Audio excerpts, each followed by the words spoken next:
So the first half of the final season of The Crown is being launched this week. Let's have a look at what is in store.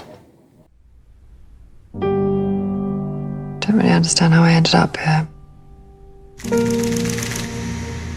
Dashing around. And losing sight of myself in the process. You know, I think that's been the story of my whole life.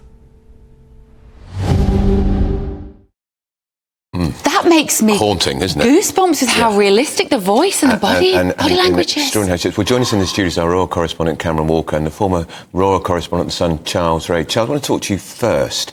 Charles, you knew Diana well. You talked to her, you saw her.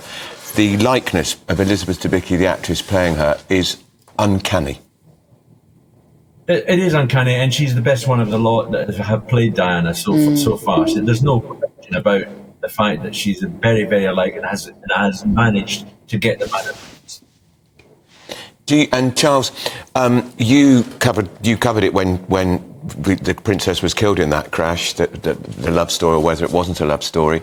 Is it legitimate for it to be a big part of the Netflix programme? I'm hesitating because there have been other films, other dramas, which have shown people have died. So I suppose that part of it's shown is the problem. Cameron Walker, you've seen some of this. How delicately do they manage this really tricky storyline of the death of Princess Diana? I think it's as sensitive as it possibly could be when you are portraying dramatically the death of somebody in a car crash. So I don't know, it's a bit of a spoiler alert, but they do not show Diana dead. And they do not show the crash itself or even the aftermath of a mangled up car, if you've seen that news footage from the time. What they do show is the outside of the tunnel, the car speeding into the tunnel, and then the sound of the crash. But there is no gory details. It is as sensitively done as I think they possibly could do.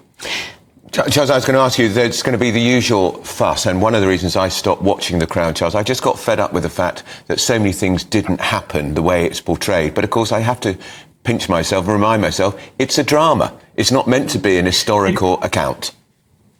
You're absolutely right, Andrew, and I'm furious because I've seen the first part, and there is a part where she comes out to a boat that I was on, and I'm annoyed that I'm being portrayed by Robert Redford or Brad Pitt. But to be serious, they have distorted that event out of all context. I mean, she comes across like some brassiere model and says, "Hello, boys." That didn't happen. And there was a very serious discussion because when she came to see us, she was very angry, not at us, but she'd had a phone call minutes beforehand and she was furious at that phone call. And that's the place where she said at the end, "You will be surprised with the very next thing I do." But the rest of it is my view, is rubbish. The problem with The Crown is it takes real life issues and then distorts them with tasteless distortions and errors, and they masquerade it as quality drama.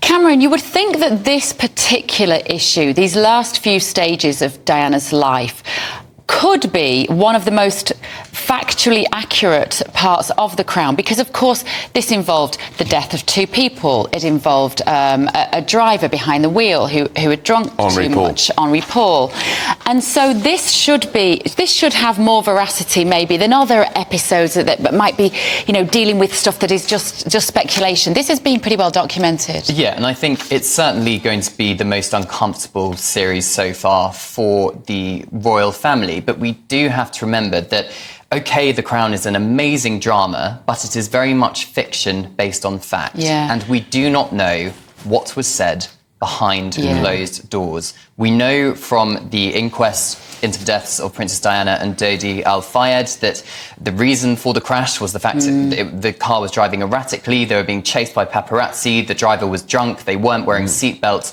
All of that, how much are they going to go into in The Crown? We don't know. And I think there perhaps is also a danger that viewers, maybe not so much in the UK, who have obviously grown up with the royal family, but the international audience are going to take what's said in The Crown as facts, and then that's going to distort their opinions of actual members of the royal family who are still very much alive.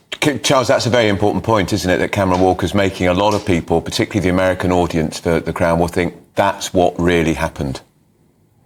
Yes, that's true. But let's not forget, there's quite a few people in this country who look at The Crown and think it is an historical drama, and as we used to say, Andrew, red fact. The whole thing is actually everything that happened, and it didn't.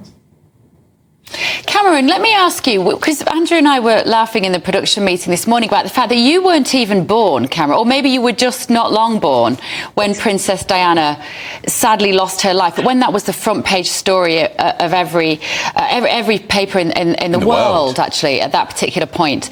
How interesting is it to you, this element of the royal family? Does it still stand out for you as a royal correspondent as one of the most significant moments in history? Oh, absolutely. I was 9 months old when Diana died, so I don't remember her, the reports 9 months. of her death. Yes, I am young, but I think Diana's legacy is still very much there because, of course, Prince William does all this work with homelessness. His first patronage was Centre Points, which his mother, Diana, took him to and inspired him to help more vulnerable people in society. Prince Harry as well has at length talked about the impact that his mother had on him, and I think perhaps we can see parts of Diana from in her two sons. So I think she's still very much part of the conversation, and I think when William becomes king as well, there's no way he's going to let his mother's legacy die. Charles, as you covering that story, it was, I mean, I was involved in the story. I was working for the Times back then. There was some people who thought the monarchy would not survive the death of Diana in those horrific circumstances. But here we are, 25 odd years later, and it's still going strong. Well, first of all, Bev, thanks for making me feel very, very old this morning. All of us, Charles. I much appreciate it. But you're absolutely right. When Diana died, there was a great feeling that by a great many people that it was curtains for the monarchy. Really, that it was the end. And you're absolutely right. Here we are, 26 years later. We have a new king. We have a new queen. The monarchy will survive, as it has survived everything else that it's happened. And they always say, Andrew, Bev, time is a great healer. Really? I'm surprised, actually, Cameron, that this is the last series, in a way. But I guess how modern can they go? Because, of course, the next generation is William and Harry, and frankly, their life is stranger than drama anyway, most times. Yeah, I think it's getting way too close to home now. So we know that the series is going to end with the wedding of the then Camilla Parker Bowles and Prince Charles, now, of course, the King and Queen. So it's going to end on a happy note, perhaps the public and indeed Queen Elizabeth II accepting Camilla as the loving wife of the future king. So it is going to end happily, but of course you've had all this turmoil from the early 90s and of course Diana's death as well. All right, that was Charles Ray, former royal editor, and our very own royal correspondent Cameron Walker. And of course you'd have to just think, what would Diana have made of the fact not only did Camilla, who she called the enemy, marry her former husband, she's now Queen Camilla.